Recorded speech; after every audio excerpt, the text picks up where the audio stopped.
जनपद मैनपुरी में फिर एक बार एक मासूम की मौत हो गई। कसूर बस इतना था कि उसके माता पिता एक निजी हॉस्पिटल में उसे इलाज के लिए ले गए। आरोप है डॉक्टर द्वारा एक के बाद एक 5 इंजेक्शन लगा दिए, जिससे बच्चे की मौत हो गई। वहीं डॉक्टर ने आरोपों को नकारते हुए कहा कि बच्चे को तेज बुखार के कारण उसके दिमाग में सूजन थी, जिससे बच्चे को दौरे पड़ रहे थे। बच्चा बेहोशी की हालत में आया था। बच्चे की स्थिति में सुधार की हर संभव कोशिश की गई थी। बच्चे की गंभीर हालत को देखते हुए उसके परिजनों से बच्चे को आगरा ले जाने के लिए कहा गया था। सवाल वही, स्वास्थ्य विभाग के जिम्मेदार अफसरों की नींद कब टूटेगी और एक के बाद एक निजी अस्पतालों में मौतों का सिलसिला कब थमेगा। निजी अस्पताल में मौत का यह पहला मामला नहीं है। भैया, मेरा नाम भैया विष्णु कश्यप। क्या समस्या थी जो बच्चा खत्म हो गया? बच्चे को मेरा हल्का फुल्का बुखार था और सर्दी थी। कल रात को इनके दिखाने लाए, इन्होंने बोतल भी लगा दी थी। किस हॉस्पिटल में लाए थे? डॉक्टर ML गुप्ता मैनपुरी में। इनके कंपाउंडर ने बोतल भी लगा दी डॉक्टर के कहने से, और उसके बाद इनके कंपाउंडर ने बोतल भी चढ़ा दी, है ना। और उसके बाद जो देखा नहीं देखा? डॉक्टर दवा पर्चा लिख के और हमसे पैसे लेके वो चले गए लेटने। रात को लगभग 8:30 बजे के आसपास 9 के बीच में, है ना। उसके बाद बच्चा मेरा थोड़ा बहुत सही हुआ, उन्होंने कहा कि घर ले जाओ, सुबह दिखाने लाना। हम सुबह दिखा के लाए तो सुबह अच्छा खासा था, और जब यहाँ लाए हैं तो हमारी माताजी बता रही कि इनके कंपाउंडर ने 5 इंजेक्शन लगा दिए एक साथ, उसके बीको में डाल दिए 5 इंजेक्शन। तो वो एकदम से पूरा शरीर उसका इट गया और पूरा शरीर उसका नीला पड़ गया।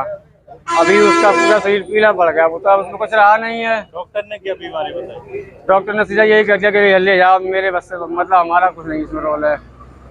कितने घंटे आपको यहाँ हॉस्पिटल में रखा? रात को लगभग हम यहाँ रहे हैं 6 से 7 घंटे, और अभी तकरीबन 9:15 बजे से आए हुए हैं, और अभी तक यहाँ हॉस्पिटल। क्यों बैठे हो? बच्चा हमारा खत्म हो गया, हमें बाहर निकाल दिया, इसलिए हमें बाहर निकाल दिया। अब जाओ, हमारे मरीज भड़क रहे हैं, ये है वो है, तमाम बातें, पैसे वगैरह की भी दिक्कत नहीं थी हमने। हाँ, नवजात शिशु की आपके यहाँ मौत हुई है, क्या पूरा मामला है? ये बच्चा कल रात के टाइम लगभग 7-8 बजे हमारे पास आया था। तेज बुखार था, उसको दौरे पड़ रहे थे, बेहोश था बच्चा। हमने उनके बच्चे के साथ में जो लोग थे उनको बताया भी था कि दिमाग पर बुखार का असर हो गया है, इसलिए दौरा पड़ रहा है, हालत बहुत गंभीर है, और कितनी सूजन है दिमाग पे, कितना असर हुआ है, ये इसके दिमाग की जांच के बाद पता लगेगा। और वो जांच तो आगरा होती है, MRI और दिमाग के पानी की जांच। तो उन्होंने हमसे रिक्वेस्ट किया कि फिलहाल कुछ व्यवस्था इसकी कर दी, जितना हो सके उनकी प्रयास हम कर सकते हैं, बाकी आपकी किस्मत की बात है। हमने उसके लिए प्रयास किया, दिमाग की सूजन को बढ़ने की बोतल, इंजेक्शन वगैरह लगाए। बुखार तेज था, थोड़ा बुखार भी कम हुआ, हल्का सा रिलीफ हुआ। उसके बाद वो घर ले गए थे रात को। आज सवेरे वो दिखाने लाए थे लगभग 9-10 के बीच में। उस टाइम उसको फिट्स तो पड़ रहे थे, लेकिन कुछ कम थे, इतने रात में इतने नहीं थे। और बच्चा अब अर्ध सुप्तावस्था में था, सेमी कॉन्शियस था, हाथ पैर थोड़े हिट रहे थे। हमने उनको बताया भी था कि हालत जैसी रात की थी, थोड़ा सा 19-20 अंतर हुआ है, लेकिन इसकी अब जल्दी जांच, दिमाग की जांच कराना पड़ेगी। अगर ज़्यादा दौरा पड़ जाएंगे तो खतरा है। परिजन आरोप लगाना है गलत मेडिसिन देने की वजह ना, ऐसा कुछ नहीं है। से इंजेक्शन लगा रहे हैं। हाँ, उन्होंने कहा था कि इसको फिलहाल व्यवस्था कीजिए, हम ले जा रहे हैं।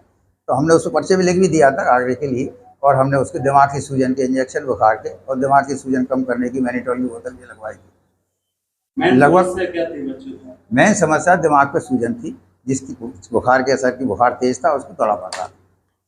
हमारे पास माँ एकदम लौटती हुई आई कि सब बच्चे को एकदम क्या हो गया, बेहोश हो गया। हमने उसको बुला के अपने चैम्बर में उसको देखा, तो उसकी नाक से और मुंह से दूध निकल रहा था, उसकी सांस बंद थी। हमने उसको तुरंत उसको मसाज करके हार्ट में लाने की कोशिश की, नाक से नली डाल के जितना भी दूध निकल सकता, करीब 100-150 ml दूध निकला था। बहुत प्रयास किया, लेकिन उसकी सांस वापस नहीं, चूँकि दूध की मात्रा बहुत ज़्यादा सांस की नली भर गई थी, इसलिए। मेरा नाम डॉक्टर मुरारी लाल गुप्ता है, ML गुप्ता। हमारे हॉस्पिटल का नाम आशा हॉस्पिटल।